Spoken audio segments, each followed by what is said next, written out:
Hello दोस्तों, आज हम बात करेंगे अप्लाइड केमिस्ट्री फर्स्ट के पेपर के बारे में। हम बात करने वाले हैं डिप्लोमा सेमेस्टर फर्स्ट एग्जामिनेशन 2023 का ये पेपर है। तो स्टार्ट करते हैं। इसमें टोटल आपके 3 सेक्शन होने वाले हैं, सेक्शन ए, बी और सी। सेक्शन ए में हम बात करेंगे।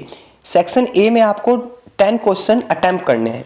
तो क्वेश्चन फर्स्ट पर बात करते हैं। Rutherford performed his experiment on metal foil.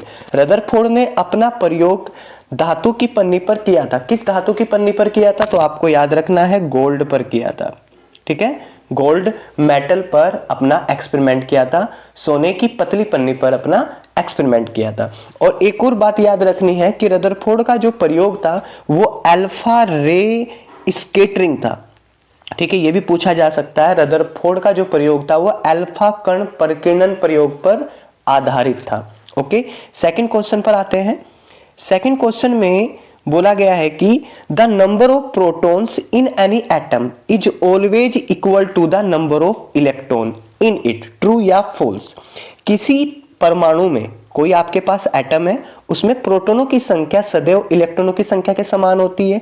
क्या ये बात सही है? बिल्कुल ये बात राइट है आपकी, ट्रू है ये स्टेटमेंट, ये कथन आपका सही है कि कोई भी आपके पास न्यूट्रल एटम होता है, उस न्यूट्रल एटम में number of proton equal number of electron होते हैं। बट जब भी कोई भी एटम, ठीक है, कोई भी एटम कोई इलेक्ट्रॉन को डोनेट करे या इलेक्ट्रॉन को गेन करे, कोई भी एटम, तो वहां पर इलेक्ट्रॉनों की संख्या चेंज हो जाती है, बट प्रोटॉनों की संख्या ऑलवेज क्या रहती है? सेम रहती है। आपने एक स्टेटमेंट जरूर पढ़ा होगा कि ZXA, यहां पर Z जो है वो आपका एटॉमिक नंबर है और A आपका एटॉमिक मास है। Suppose here 2 helium 4, 2 here atomic number and 4 here atomic mass, और इन दोनों का जो सब्ट्रैक्शन करते हैं वो आता है न्यूट्रॉनों की संख्या, यानी नंबर ऑफ न्यूट्रॉन। ओके, आगे बात करते हैं। आगे क्वेश्चन में बोला गया है कि right an example of A fossil fuel. जीवाश्म ईंधन का एक उदाहरण दीजिए। तो जो फॉसिल फ्यूल होता है वो क्या होता है? सबसे पहले ये जानना हमें कि जीवाश्म ईंधन है क्या। ठीक है, जितने भी नेचुरल सोर्सेज होते हैं, प्राकृतिक संसाधन जो होते हैं, जो जीवित जीवों के मृत अवशेषों से बनते हैं। ठीक है, जीवित जीवों के जो लिविंग एनिमल्स होते हैं उनके मृत अवशेषों से बनते हैं, उसी को जीवाश्म बोलते हैं। तो जो फॉसिल फ्यूल है उसका एग्जाम्पल बताना है, तो आपको कुछ एग्जाम्पल याद रखने। यहाँ तो एक एग्जाम्पल पूछा है। सबसे पहले मैं बताता हूँ कोयला। कोयला क्या है? एक जीवाश्म ईंधन है, यानी कोल, इंग्लिश में क्या बोलेंगे? कोल। ठीक है, उसके बाद नेचुरल गैस, प्राकृतिक गैस क्या है? एक जीवाश्म ईंधन है। नेचुरल गैस, कोल, और आपका जो ऑयल है, पेट्रोलियम, ये क्या है? सब जीवाश्म ईंधन है। तो मैंने पहला क्या बताया? कोयला। दूसरा क्या एग्जाम्पल क्या बताया मैंने? प्राकृतिक गैस। और तीसरा मैंने बताया आपको पेट्रोलियम। तो ये तीन एग्जाम्पल क्या है? जीवाश्म ईंधन के हैं। जो क्या है? जितने भी जो नेचुरल रिसोर्सेस होते हैं और जो जीवित जीवों के मृत अवशेषों से बनते हैं, उन्हीं को जीवाश्म ईंधन कहा जाता है। नेक्स्ट क्वेश्चन पर बात करते हैं। Question fourth. The bond formed by the electrostatic force of attraction between oppositely charged ion is called bond. विपरीत आवेशित आयनों के मध्य लगने वाले स्थिर विद्युत बलों के आकर्षण के कारण बनने वाले आबंध को कौन सा बॉन्ड बोलते हैं? तो याद रखना है आपको, आयनिक बॉन्ड कहते हैं। क्या कहते हैं? आयनिक बॉन्ड, जिसको हिंदी में बोलते हैं आयनिक बंध या आयनिक आबंध। क्या बोलते हैं? आयनिक आबंध बोलते हैं। ओके, तो ये है। फॉर एग्जाम्पल आयनिक बॉन्ड के एग्जाम्पल कौन कौन से सर? कि NaCl। आगे चलते हैं नेक्स्ट में। आगे क्वेश्चन में बोला गया है कि आपके पास the long form of a periodic table is divide into block, कि जो दीर्घ आवर्त सारणी है उसको कितने ब्लॉकों में विभाजित किया गया है? तो बहुत सिंपल सा इसका आंसर है। कितने ब्लॉकों में विभाजित किया गया है? 4 ब्लॉक में विभाजित किया गया है। तो फिल इन द ब्लैंक की जगह कौन आ जाएगा? 4 ब्लॉक में। सर कौन कौन से 4 ब्लॉक है? S, P, D and F। ये 4 SPDF क्या है? 4 ब्लॉक है। S में मैक्सिमम कितने इलेक्ट्रॉन हो सकते हैं? 2। P में मैक्सिमम कितने इलेक्ट्रॉन हो सकते हैं? 6। डी में कितने हो सकते हैं 10 और एफ में 14 इलेक्ट्रॉन हो सकते हैं। ओके, तो ये चीजें आपको ध्यान रखनी है। आगे चलते हैं नेक्स्ट क्वेश्चन पर। आगे क्वेश्चन में बोला गया है कि what does ppm stands for. Ppm का अर्थ विस्तारित रूप क्या है। यहां पर डायरेक्टली आपको पीपीएम की फुल फॉर्म पूछी जा रही है कि पीपीएम की फुल फॉर्म क्या है। तो आपको ध्यान रखनी है पार्ट्स पर मिलियन। पार्ट्स पर मिलियन ये क्या है, पीपीएम की फुल फॉर्म है। जहां से भी ये जो फिल इन द ब्लैंक या ट्रू फॉल्स बन रहे हैं वहां से समझ लेना ये इंपॉर्टेंट पार्ट है आपके एग्जाम के लिए। ओके, तो पार्ट्स पर मिलियन। फॉर्मूला क्या होता है सर इसका, पीपीएम का फॉर्मूला क्या होता है, पीपीएम इक्वल होता है parts of solute upon parts of solution cross 10 की पावर 6। पार्ट्स ऑफ न्यूमरेटर में कौन आएगा, ऊपर अंश में कौन आएगा, पार्ट्स ऑफ सॉल्यूट्स।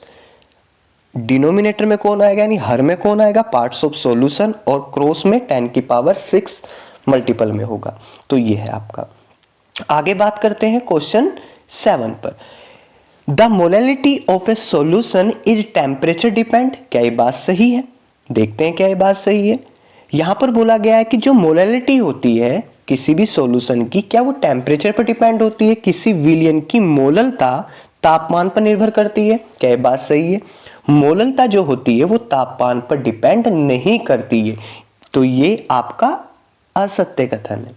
यहां पर बोला गया विलयन की मोलरता तापमान पर निर्भर करती है, नहीं करती है। बट आपको ध्यान रखना है कि जो मोलरता है, मोलरता मींस मोलैरिटी है, जो मोलैरिटी ताप पर डिपेंड करती है। और ताप बढ़ाने पर मोलरता, याद रखना मैं मोलरता नहीं बोल रहा हूं, मोलरता बोल रहा हूं यानी मोलैरिटी बोल रहा हूं। ताप बढ़ाने पर मोलरता घटती है, याद रखना है आपको। ताप बढ़ाने पर मोलरता यानी मोलैरिटी क्या होती है, घटती है। ओके, बट मोललता पर तापमान का कोई प्रभाव नहीं पड़ता। यहां बोला गया विलयन की मोललता तापमान पर निर्भर करती है। ये स्टेटमेंट क्या है, ये स्टेटमेंट गलत है यानी असत्य है, फॉल्स है ये स्टेटमेंट। तो स्टेटमेंट क्या है, फॉल्स है, ठीक है। बट मोलरता डिपेंड करती है। आगे क्वेश्चन 8 में बोला गया है कि फैराडे के विद्युत अपघटन के प्रथम नियम की गणितीय अभिव्यक्ति क्या है। तो आपको मोस्ट इंपोर्टेंट है कि फैराडे के विद्युत अपघटन के नियम यानी फैराडे लॉ ऑफ इलेक्ट्रोलाइसिस। तो दो फैराडे लॉ है, इनको आपको अच्छे से प्रिपेयर होके जाना है, ठीक है। फैराडे का फर्स्ट लॉ ये होता है कि जो भी इलेक्ट्रोड है आपके पास, जो भी इलेक्ट्रोड है, इन इलेक्ट्रोड पर डिपॉजिट होने वाला, जमने वाला या बाहर आने वाला जितना भी उस सब्सटेंस का मास है, और इन इलेक्ट्रोड में जो हम इलेक्ट्रिसिटी क्या कर रहे हैं, भेज रहे हैं, प्रवाहित करा रहे हैं, वो इलेक्ट्रिसिटी यानी that means charge directly proportional होता है किसके, मास के, जो उन इलेक्ट्रोड पर क्या हो रहा है, जमा हो रहा है, ठीक है। जैसे ये प्रोपोर्शन साइन हटेगा तो यहां पर जेड आएगा और क्यू, जहां पर जेड क्या है, इलेक्ट्रोकेमिकल इक्विवेलेंट, दैट मींस ये कांस्टेंट है। तो फर्स्ट लॉ ऑफ फैराडे का फर्स्ट लॉ क्या है, आपको डायरेक्टली यहां पर लिखना है m इक्वल, जो फिल इन द ब्लैंक है यहां पर लिखना है m equal Z capital Q, बस इसके प्लेस पर ये आ जाएगा, ठीक है। ये क्वेश्चन हो गया आपका। नेक्स्ट आगे बात करते हैं हम क्वेश्चन 9 पर। क्वेश्चन 9 में बोला गया वह अभिकर्मक जिस पर उत्प्रेरक कार्य करता है यानी the reactant on which a catalyst act is called. वह अभिकर्मक, वह रिएक्टेंट या reagent on which a catalyst act is called. तो डायरेक्टली याद रखना है सबस्ट्रेट होता है, क्या होता है, सबस्ट्रेट। तो डायरेक्टली लिखना है सबस्ट्रेट होता है, ओके। यहां पर फिल इन द ब्लैंक में क्या आ जाएगा, सबस्ट्रेट। आगे चलते हैं नेक्स्ट। आगे बोला गया है कि क्वेश्चन 10 में कि what does CFC stands for with reference to ozone layer. Ozone layer के रेस्पेक्ट में, संदर्भ में आपको CFC का विस्तारित रूप बताना है, CFC की फुल फॉर्म बतानी है। तो CFC की फुल फॉर्म क्या होती है, आपको ध्यान रखना है, क्लोरो फ्लोरो कार्बन, यानी क्या होती है, क्लोरो फ्लोरोकार्बन, ये होती है आपकी क्या फुल फॉर्म, क्लोरोफ्लोरोकार्बन। ठीक है, इसका मीन्स क्या है क्लोरोफ्लोरोकार्बन, ये ओजोन लेयर को क्या कर रही है, ओजोन लेयर के लिए खतरा है। ठीक है, अब दूसरी बात, ओजोन लेयर जो है, ओजोन लेयर कौन से स्पेयर में है, कौन से मंडल में है, ऐसा बोल सकते हैं, कौन से स्पेयर में, तो आपको याद रखना है ओजोन लेयर समताप मंडल में होती है। किसमें, समताप मंडल या स्ट्रेटोस्फेयर में होती है। ठीक है, स्ट्रेटोस्फेयर में होती है, ये याद आपको ध्यान रखना है। आगे क्वेश्चन हम बात करते हैं क्वेश्चन 11 पर कि right the name of a green house gas. मैं अभी बता रहा हूं आपको, ओजोन से इंपोर्टेंट क्वेश्चन बनते हैं, ग्रीन हाउस से इंपोर्टेंट क्वेश्चन बनते हैं। किसी एक ग्रीन हाउस गैस का नाम बताइए, तो ग्रीन हाउस गैस तो बहुत सारी है, most important green house gas क्या है, CO2। CO2 ये एक ग्रीन हाउस गैस है, एक पूछा है यहाँ पर, तो एक ग्रीन हाउस गैस का नाम बताइए, तो हमने CO2 बताया। दूसरी ग्रीन हाउस गैस CH4 जिसको मीथेन कहते हैं, HFC हाइड्रोफ्लोरोकार्बन भी हो सकती है, O3 ये भी एक ग्रीन हाउस गैस है। ठीक है, वाटर वेपर ये भी ग्रीन हाउस गैसों में आते हैं। ठीक है, नाइट्रस ऑक्साइड ये भी ग्रीन हाउस गैस है। तो मैंने बहुत सारे आपको एग्जाम्पल बता दिए हैं। ठीक है, इसके बाद क्वेश्चन 12 पर आते हैं। क्वेश्चन 12 में बोला गया है out of proton neutron and electron the heaviest particle. तो आपको ध्यान रखना है प्रोटॉन न्यूट्रॉन इलेक्ट्रॉन में से सर्वाधिक भारी कण कौन है। तो आपको ध्यान रखना है कि न्यूट्रॉन सर, जो न्यूट्रॉन होता है वो सबसे भारी होता है, यानी हैवी होता है। न्यूट्रॉन कौन होता है, हैवी होता है। अब न्यूट्रॉन के बारे में और भी आपको जानना जरूरी है। 1.6758 क्रॉस 10 की पावर -27 kg इसका मास होता है। सबसे ज्यादा हैवी कौन होता है, न्यूट्रॉन। न्यूट्रॉन की जो डिस्कवरी की थी, न्यूट्रॉन की डिस्कवरी चैडविक ने की थी। किसने की थी न्यूट्रॉन की डिस्कवरी, चैडविक ने की थी। सर कब की थी न्यूट्रॉन की डिस्कवरी चैडविक ने, 1932 में, 1932 ईस्वी में चैडविक ने न्यूट्रॉन की डिस्कवरी यानी खोज की थी। इसके बाद प्रोटॉन जो होता है, प्रोटॉन की डिस्कवरी किसने की थी, प्रोटॉन की डिस्कवरी की थी गोल्डस्टीन ने की थी। प्रोटॉन की डिस्कवरी किसने की थी, गोल्डस्टीन। नाम किसने दिया था प्रोटॉन का, नाम दिया था रदरफोर्ड ने। किसने दिया था, रदरफोर्ड ने। अब पूछा जाता है नाभिक जो होता है, एटम में एक नाभिक भी होता है, नाभिक यानी न्यूक्लियस की डिस्कवरी किसने की थी, तो याद रखना है न्यूक्लियस की डिस्कवरी रदरफोर्ड ने की थी। किसने की थी, रदरफोर्ड ने।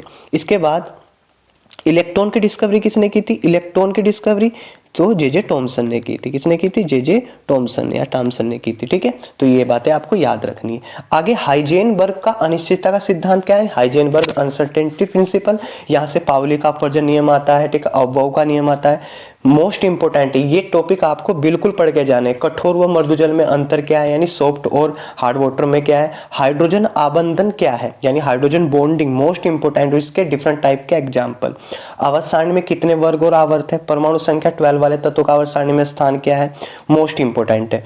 आपभाव के सिद्धांत की उदाहरण सहित व्याख्या कीजिए, तो मोस्ट इंपोर्टेंट है। सूचक मोस्ट इंपोर्टेंट है। सूचक क्या होते हैं, इंडिकेटर क्या होते हैं, इनको एक्सप्लेन करना है एग्जाम्पल से। विच इंडिकेटर इज यूज्ड इन, ये आपको ध्यान रखना है कि ये जो हैनर मेथड है, बहुत सारे परम्यूटेटिव मेथड अलग अलग मेथड है, तो ये हैनर मेथड पर भी आपको बहुत फोकस रखना है। आगे चलते हैं। आगे एक पोल्यूशन वाला चैप्टर है आपकी बुक में, आपके पास जो बुक होगी उसको ध्यान से देखना। एक पोल्यूशन वाला चैप्टर है, प्रदूषण वाला चैप्टर। उसमें जितने भी प्रदूषण से रिलेटेड जो टॉपिक है उनको अच्छे से कवर करना है, जैसे acid rain, global warming, green house effect, है ना, और ओजोन लेयर डिप्लेशन। ये सब आपको टॉपिक अच्छे से करके जाने हैं। ठीक है, आगे बात करते हैं। इसके बाद आपके पास अटेम्प्ट एनी 5 क्वेश्चन, यानी 5 प्रश्नों के आपको आंसर देने हैं। यहां पर बोला गया है विभिन्न प्रकार के रासायनिक आबंधों का उदाहरण सहित वर्णन कीजिए। आपके पास अलग अलग रासायनिक यानी केमिकल बॉन्ड होते हैं, ठीक है, उनको आपको उदाहरण सहित बताना है। आधुनिक आवर्त नियम का वर्णन करें। आवर्त सारणी में आवर्तता के कारण की व्याख्या कीजिए। किसी आवर्त में आगे बढ़ने व परमाणु का आकार घटता क्यों है, यानी आपको जो आपकी आवर्त सारणी से रिलेटेड आपके सिलेबस में टॉपिक है आपको अच्छे से कवर करके जाना है उसको। जो 22 मैंने बता रहा हूं कि आपके पास एक सैंपल ऑफ वाटर है, तालाब का एक जल है, तालाब का एक जल का एक आपने नमूना लिया, सैंपल लिया, और उसमें आपने CSO4 बोल दे या कोई भी एक अलग कंपाउंड बोल दे कि 102 मिलीग्राम प्रति लीटर उसमें पाया गया है। तालाब का एक वाटर है, ठीक है, तालाब में पानी जो है, तालाब में जो पानी है उसमें क्या पाया गया है, 102 मिलीग्राम पर लीटर CSO4 पाया गया है। इस जल की कठोरता ppm में ज्ञात करो। तो सर जल की कठोरता ppm में ज्ञात करने का फॉर्मूला क्या है? इस क्वेश्चन को मैं आपको बहुत बेहतरीन तरीके से मैं बताने वाला हूं। तो आपको सभी जितने भी इस टाइप के क्वेश्चन आएंगे आपको एग्जाम में ऐसे ही करने हैं। तो तालाब के जल में एक नमूने में 102 मिलीग्राम प्रति लीटर CSO4 यानी कैल्शियम सल्फेट पाया गया है। इस जल की कठोरता ppm में ज्ञात करो। जब भी आपको किसी भी कंपाउंड की जल की कठोरता ppm में ज्ञात करनी है तो आपको ध्यान रखना है किसके रेस्पेक्ट में आपको फाइंड करनी है, आपको रेस्पेक्ट में फाइंड करनी है CaCO3, ठीक है। किसके रेस्पेक्ट में करनी है आपको? कैल्शियम कार्बोनेट की। किसके रेस्पेक्ट में करनी है? कैल्शियम कार्बोनेट के रेस्पेक्ट में।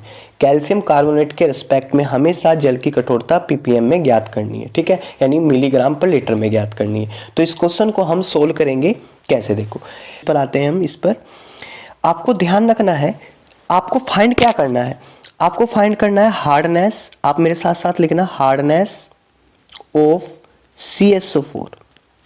CSO4 की आपको हार्डनेस फाइंड करनी है। पूछा है ना इस जल की, किस जल की? जिसमें CSO4 पाया गया है, ठीक है। फिर उसके बाद आपको न्यूमरेटर में ऊपर लिखना है मेरे साथ साथ केमिकल इक्विवेलेंट ऑफ, लिखना है केमिकल इक्विवेलेंट ऑफ किसके रेस्पेक्ट में?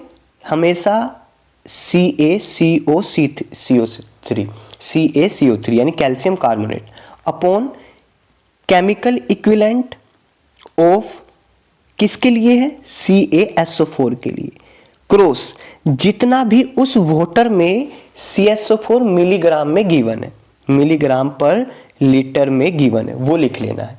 अब केमिकल इक्विवेलेंट का फॉर्मूला क्या होता है? अब इक्वल अपोन में कौन आएगा? Chemical equivalent of CaCO3। CaCO3 का जो परमाणु भार होता है, एटॉमिक वेट होता है, वो 100 होता है, ठीक है। और CaCO3 जब टूटता है तो उस पर 2 पॉजिटिव आयन आते हैं, ठीक है। तो वो 2 हमने अपोन में यहां पर लिख दिए। इसके बाद इसको अलग रखते हैं, ठीक है। इसके बाद नीचे केमिकल इक्विवेलेंट ऑफ CSO4 लिखा था मैंने। केमिकल जो एटॉमिक वेट होता है CSO4 का वो 136 होता है। और कितने CSO4 में आयन होते हैं जब टूटता है? Ca2+ होते हैं, ठीक है। नीचे 2 आ गया। और यहाँ पर कितना गिवन है क्वेश्चन में? यहाँ पर गिवन है 102। तो जब इसको आप 2 से 2 कैंसिल करोगे, इन दोनों की मल्टीप्लाई करोगे तो 74.97 समथिंग आएगा। इनडायरेक्टली मैं लिख सकता हूँ इसको 75 ppm लिख सकता हूँ। तो जितने भी क्वेश्चन आएंगे आप सभी ऐसे ही कर सकते हो, ठीक है। कल को आपको 102 मिलीग्राम पर लीटर की जगह 204 पूछ लिया जाए मिलीग्राम पर लीटर, तो सेम आप ऐसे ही करोगे, ठीक है। तो ये सबसे बेस्ट फॉर्मूला है ppm में जल की कठोरता ज्ञात करने का, ठीक है। इसके बाद यहां पर विद्युत शोधन किसे कहते हैं? इलेक्ट्रो रिफाइनिंग किसे कहते हैं? Explain the electro refining of copper with diagram, ठीक है। What is catalyst? उत्प्रेरक किसे कहते हैं? समांगी और विषमांगी उत्प्रेरण में अंतर स्पष्ट कीजिए, ठीक है। मोलरता किसे कहते हैं? एग्जाम में पूछा जाता है मोलैरिटी, मोलरता बोले या मोलैरिटी बोले, ठीक है, या इन दोनों के बीच में डिफरेंस पूछे कि मोलरता और मोललता में क्या अंतर है। और इन पर न्यूमेरिकल भी एग्जाम में पूछा जाता है। जैसे ये सिंपल न्यूमेरिकल है, यहाँ पर 34 ग्राम CSO4 को जल में घोलकर एक 250 मिलीलीटर का विलयन बना गया, तो इसकी मोलरता ज्ञात कीजिए। मोलरता का फॉर्मूला आपको पता है, मोलरता इक्वल क्या होता है? मोलरता होता है विलेय के मोलों की संख्या अपॉन विलयन का आयतन लीटर में। तो ये फॉर्मूला होता है, आपकी बुक में गिवन है, आप आराम से क्वेश्चन लगा सकते हैं। फिर क्वेश्चन 26 में बोला गया विभिन्न प्रकार के प्रदूषणों का वर्णन कीजिए, कि जितने भी वेरियस टाइप ऑफ पोल्यूशन होते हैं, जैसे जल प्रदूषण हो गया, वायु प्रदूषण हो गया, ठीक है, इस तरीके से जितने प्रदूषण उनका वर्णन कीजिए, उनके कोशिश, उनके कारण क्या है, प्रभाव क्या है, बचाव क्या है, causes effect and measures of to control them, उनको कैसे कैसे रोका जा सकता है। तो ये तो बहुत नॉर्मल क्वेश्चन है, तो कुछ क्वेश्चन तो नॉर्मली आएंगे जो कि आप कर सकते हो। तो आई होप आपको ये वीडियोस अच्छी लगी होगी और आपको पता लगा होगा कि कहाँ से आपके 2023 में क्वेश्चन पूछे गए थे और अब की बार भी ऐसे ही क्वेश्चन बनने के चांस है। तो जहाँ जहाँ से इंपॉर्टेंट टॉपिक ये जो है हाइजेनबर्ग का अनिश्चयता का सिद्धांत, कठोर मृदु जल में अंतर क्या है, सॉफ्ट एंड हार्ड वाटर, तो इस तरीके के क्वेश्चन या एग्जाम में पूछे जाते हैं। ठीक है, तो यदि ये वीडियो आपको पसंद आई हो तो प्लीज़ वीडियो को लाइक कीजिए, अपने दोस्तों के साथ शेयर कीजिए और अब तक आपने हमारे चैनल को सब्सक्राइब नहीं किया तो प्लीज़ चैनल को जरूर सब्सक्राइब कर लीजिए। तो मिलते हैं नेक्स्ट वीडियो में। Thank you.